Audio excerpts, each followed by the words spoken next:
So you bought that piece of safety gear. You're good to go, right? Nothing else needs to be done? Not quite so fast. If you're talking about an EPIRB in particular, you do have to register it. And that takes just a little bit of time, particularly if you happen to have bought one or come across one secondhand. Hi, I'm Nika Waters, and welcome to the Boat Galley Podcast.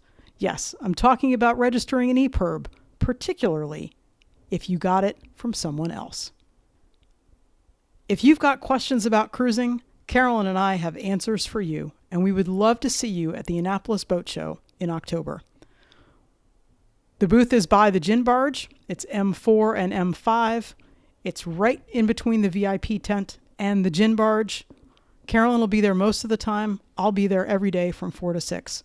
Come see us. Come say hello. We would love to talk to you and see what kind of questions you have about going cruising or just thinking about this whole lifestyle that we love so much. One of the things that you got to deal with when you're talking about this lifestyle is safety things. And an EPIRB is an emergency position indicating radio beacon. Wow, that's a mouthful. It's a piece of safety gear that, like a life raft or a fire extinguisher, you really hope that you never have to use it. It's a device that when it's activated, it sends out a location-specific distress signal that should, in theory anyway, help rescue crews find you. So the first step is getting one of these things, and the second thing is actually registering it. When you register it, the Coast Guard knows the details about the boat. And actually, the Coast Guard will even call your emergency contact that you have when you register the EPIRB. You fill out some information about an emergency contact, and the Coast Guard will call that person and say, hey, so are these people actually sailing? Is the boat going somewhere? What's going on? Registering it is a pretty simple process. And even a simple process if maybe the unit is already registered to the former owners. When we bought our second boat, Mischief, it came with an EPIRB on it. And we thought, great, we now have an EPIRB, no big deal. We will now just register it.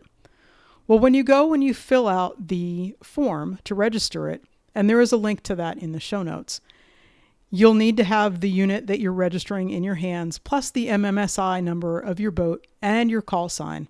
And it won't take long. When you register it, you're asked to put in the specific serial number of the unit. And if that unit is already registered to somebody else, so if you bought it secondhand, you'll get an immediate notice as you're filling out the form. And basically that notice says, hey, it's a pop-up that comes up on the screen. It says, we're going to contact the owner of record. You can go ahead and keep filling this form out, but your application will be marked as pending until we make sure that it's really yours. Well, that can be a little challenging. The people that we bought the boat from were busy doing a whole lot of other things, and we were worried that they weren't going to answer a call from an unknown number, or they weren't going to have any idea what was being asked of them. We were quite sure, as we filled out this form and that notice came up, that we were never going to be able to register that EPIRB. It was never actually going to be useful to us. But with a hopeful fingers crossed, we sent the former owner a text. NOAA actually is the registering agency. And we said, NOAA might be contacting you. And we just kept going on with our boat projects. The very next morning, we were so surprised. There was a phone message from the Beacon Registration people who said that they had talked to the registered owners, who confirmed that they sold the vessel to you, and they actually just want you to deal with this whole thing. The Beacon Registration people asked us to send them a photo of the unit, which included the serial number. Basically, I think they wanted to make sure we had it in our hot little hands. And then they would confirm and finalize the registration.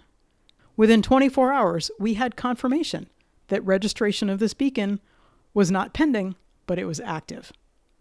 That was such an amazing surprise to have that kind of efficiency and just immediate response on everybody's part.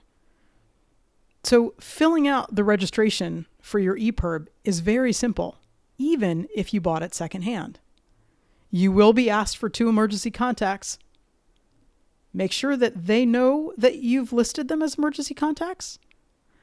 Our friends Bean and Jamie on Sailing Totem, who are circumnavigators and amazing cruising coaches, they've commented that they actually use the additional data field under the beacon usage tab on your profile. So once you register it, you'll get a profile, and you can update it and change that all the time, edit as much as you want with details on your emergency contacts or what you're going to be doing with your boat.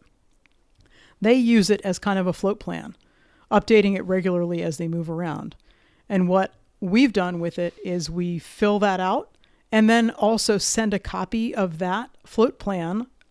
Float plan is in quotation marks, but basically this is where we're going from and to. And what I do is I copy that and I send it out in an email to our emergency contacts. So they know what we're up to, and it matches what the Coast Guard will see if they happen to have a beacon go off. Even though we really hope that never happens, this is, after all, one of these pieces of emergency gear that you really, really hope you never use. I can't wait to share an anchorage with you when we're not dealing with any emergencies whatsoever.